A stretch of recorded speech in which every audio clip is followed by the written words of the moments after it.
All the way up north, above the Arctic Circle, lies the island chain called Lofoten. Located just off the coast of northern Norway, the Lofoten archipelago consists of 6 major islands, which nature has shaped into deep fjords, freshwater lakes, and steep jagged peaks. Intrigued by its spectacular views, I was curious if there was a hiking trail that went through the most iconic places on the islands. And I found out about the route called the Long Crossing of Lofoten, which is a 160-kilometer route across 4 of the major islands that not only goes through the most famous places, but also through some less known and more remote areas, with a combination of hiking on well-maintained trails, boggy unmarked paths, some road walking, and a ferry ride along the fjords to spice things up.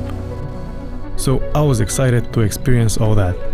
And with just about any adventure in the mountains, there is a sense of unpredictability, especially when one is so far up north. So Mother Nature had some challenges for me to face. Here you forget that you are on Lofoten in full-on survivor mode. But more on that later. For now, let's start from the very beginning. Landing in Bodø on the mainland of Norway and heading towards the ferry, the streets were totally empty because it was already past midnight. Being above the Arctic Circle, it does not get dark here during this time of the year. I then made it to the ferry and left the mainland on the 3-hour night ferry on the way to the Lofoten Islands. I tried getting a nap on the ferry, but soon we arrived at the harbor and I took the bus to the nearby village of O, which is the western terminus of the Long Crossing of Lofoten trail. Even though I was underslept, by being bright outside and seeing the mountains, I was excited to start hiking. I made my way to the rocky coast to touch the waters of the Atlantic Ocean, from where I began hiking the trail. Let's do this!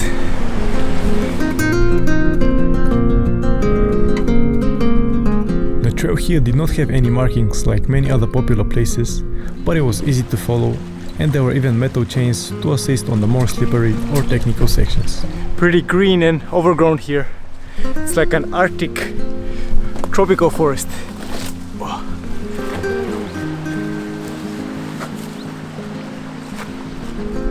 I made it to the nearby lake, from where the trail enters into the newly established national park, and I continued on the way to the pass.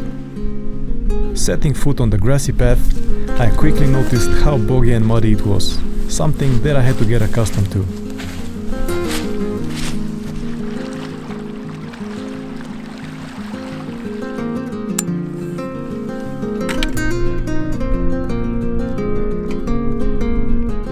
From traveling last night I didn't get much sleep, so I'm feeling pretty tired. But I hope I can get it to the top and back before the rain, and then I can get some sleep.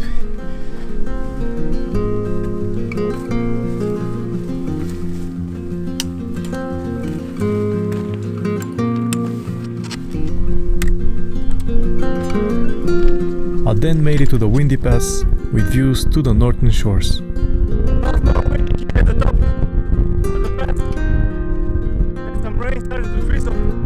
Then I had to get back to the village of O, which I wanted to reach before the forecasted afternoon rain.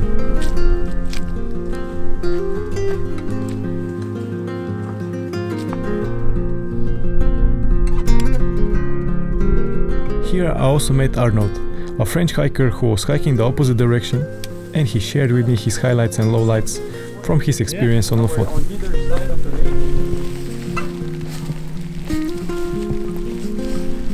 Back in civilization as the rain started to increase. Pretty good timing. Head up to Moskenes.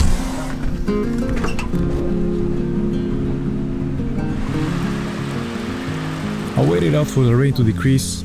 Then I walked to the nearby campground and made the Yep, another French hiker that not only was hiking, but was also carrying an inflatable kayak with him. We vibed well, so we set up camp together and we shared travel stories and adventures from our past. As I was pretty underslept, I tried going to bed early, but with the bright sun it was not an easy task, but thankfully the lizard eye mask came in for the rescue.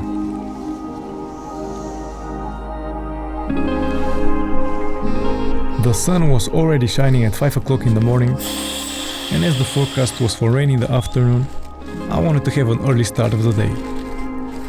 This was one of the advantages of hiking during this time of the year. Because it's bright all the time, one can easily hike any time of the day.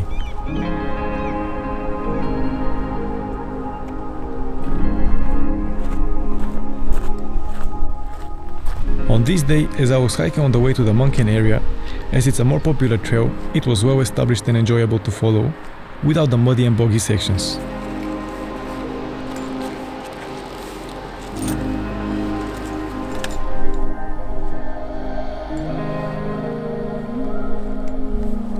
While the weather was nice and clear in the morning, after a few hours, the higher parts became absorbed in the clouds. Regardless, I continued towards the Munken peak, hoping to get an opening in the clouds and to see the views from the top.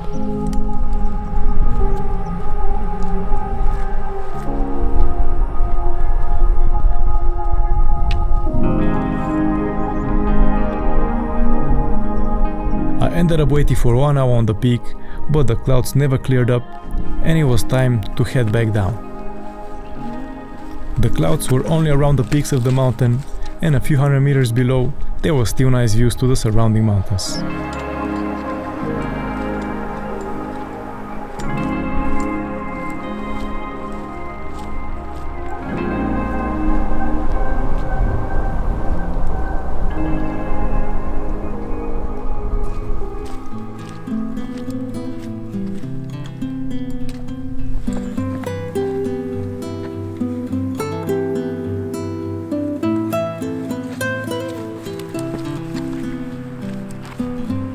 Both this and this cabins are locked, but at least this cabin here has this nice protected area, so I might try to cowboy camp over here.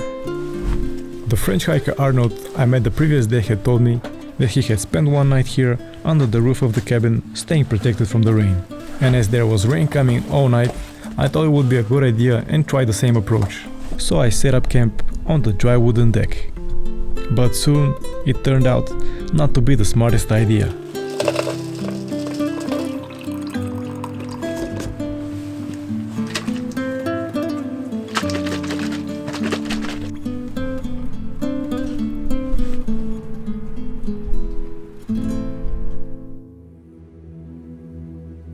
Emergency situation with the wind. The rain is splashing closer to the wall, staying mostly dry. Just some splashes waking me up in my face. I just gotta make it to the ferry tomorrow and then I'm taking a rest day.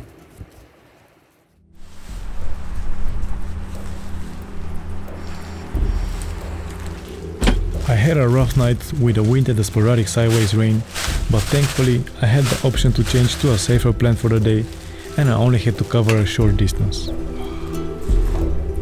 Because the forecast was for strong winds and the rain the entire day, and without getting much sleep, it was an easy decision to only hike to the ferry and spend the day at a dry place.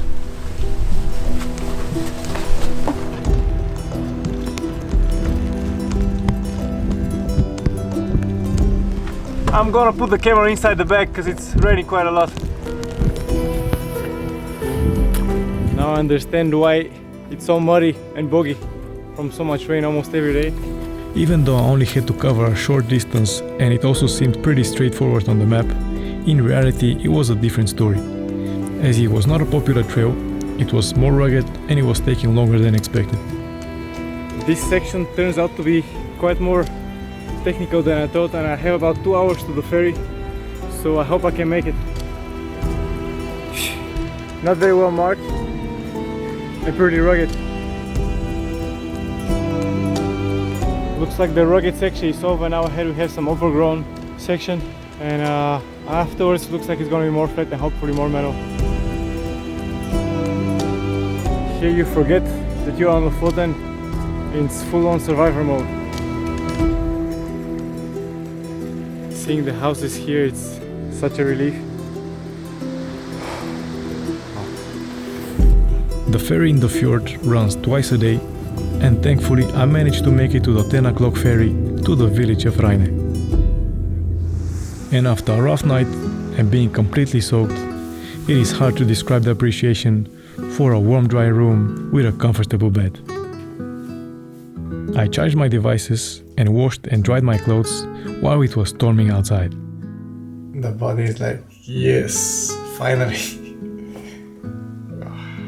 I was glad that this time I made the right decision. The first ferry back to the trail was at 11 o'clock, so I could take my time and enjoy my breakfast.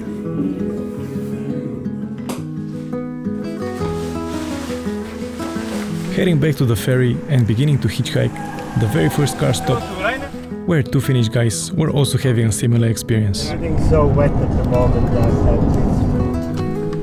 Being dry and well slept, I enjoyed the scenic ferry ride, and soon I was again back on the trail.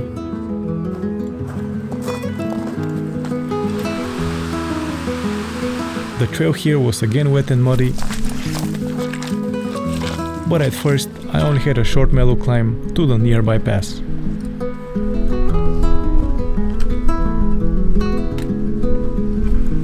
Nearing this lake, the trail here splits and I continued up with a climb to the next pass.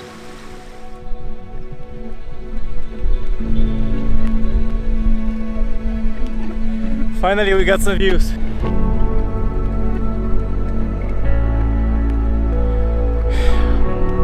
And while earlier the mountain peaks were absorbed in the clouds, I was pleasantly surprised with the fine views behind, surrounding the pass where I just came from. The trail continues traversing the slope to the nearby pass, and then descends down to the next valley.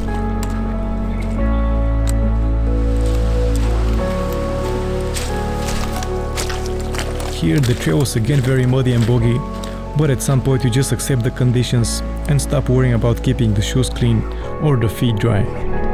When the shoe gets stuck, not fun. Back like new.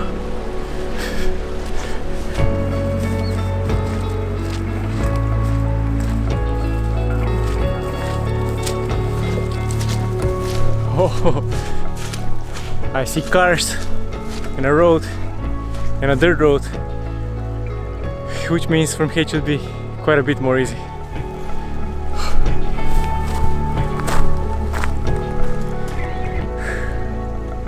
It's a good relief to step on a gravel road.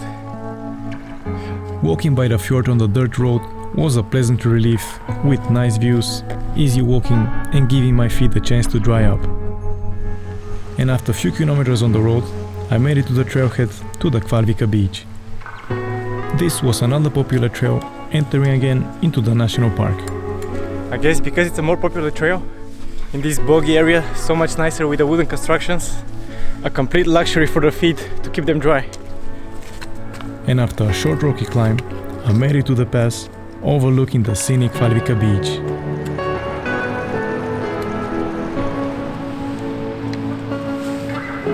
I set up camp at probably one of the most beautiful mountain beaches I've ever been to.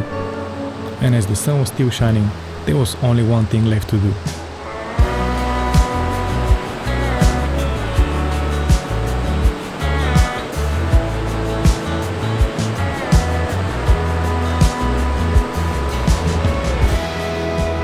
Here, after the past few days of inclement weather, having the sun out on such a beach, it really makes you appreciate these experiences.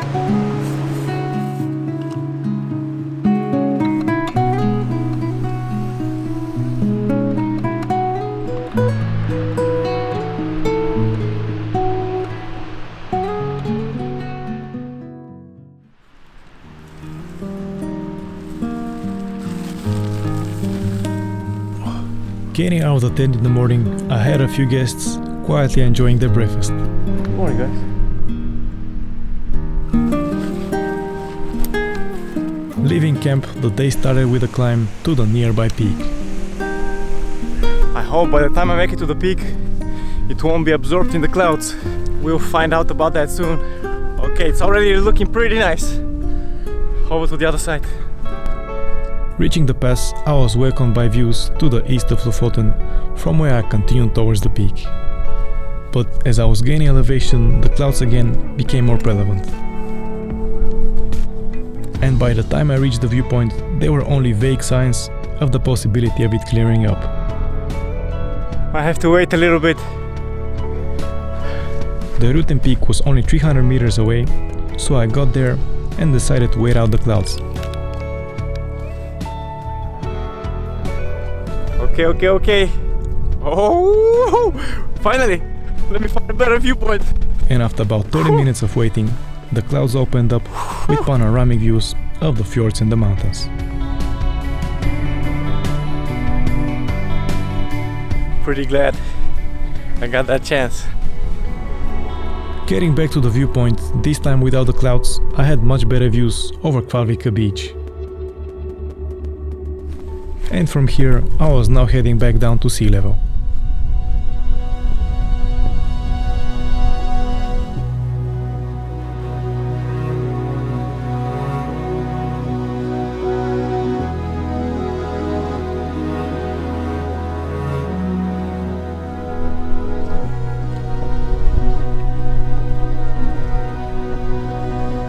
I then made it to this parking lot, and from here until the end of the stage, I was mostly going to hike at sea level.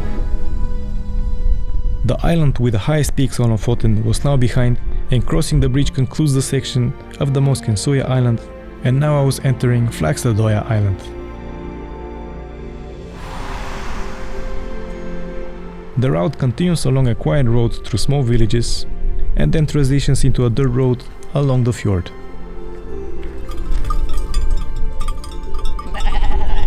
As I was hiking in the good weather, I noticed that when the weather cooperates, hiking in Lofoten is a lot more enjoyable. But I also knew that the good weather here doesn't last very long.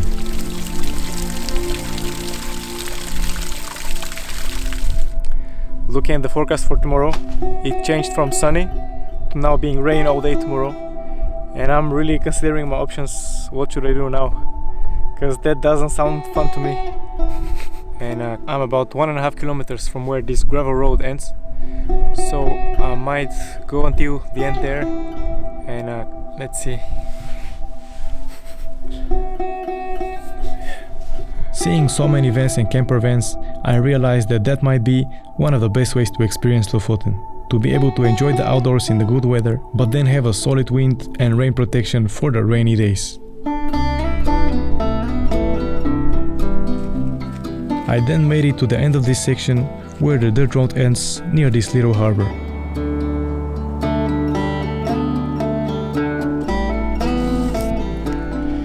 And this might be where we call it for today. Maybe for the entire hike, I don't know. I feel like I've gone through the exciting parts that I wanted to check out, and the next sections I don't feel so excited about them. One last thing probably I'm excited about is the viewpoint at Reine, so I might try to check that out. Again, the very first car stopped with another hitchhiker from Korea and an old local man who shared stories from growing up in such a remote place like Lofoten. They dropped me off and I had another hitchhike ride back to Reine. Before ending my trip, there was only one last place I was excited to see. It was already 8:30 at night and I was feeling tired, so I ate tomorrow's breakfast to give me energy for the evening climb. As there was another popular hike, it had stairs built out of stones all the way to the very top. And soon, as the sun was setting, I made it to one of the most iconic viewpoints on the Lofoten Islands. A great way to conclude my very first experience here, until we hopefully meet again in the future.